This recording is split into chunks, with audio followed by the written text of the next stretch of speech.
rhetorical, but that have been bothering me for some time, and I suppose, although they are rhetorical, they should be discussed and answered if possible. European Union will not recognize the illegal and Korea-like referendum. That's fine. But what does it mean in practice regarding the sovereignty of Ukraine on the whole of its territory?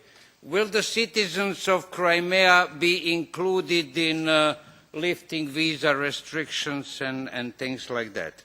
On the other hand, Russian bases will never leave Crimea.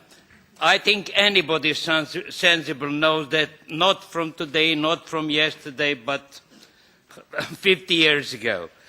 How do you see Ukraine in EU accession processes and membership in time under the conditions of territorial integrity with Russian bases on its soil?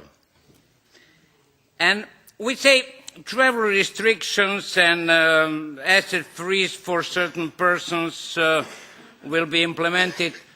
For whom?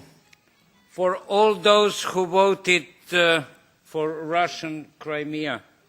Isn't it in contradiction with our idea of total sovereignty of Ukraine? And finally, how far will the sanctions, not from this Parliament, but from the Member States go if things don't change to better?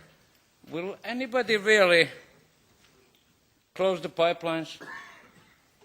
Thank you.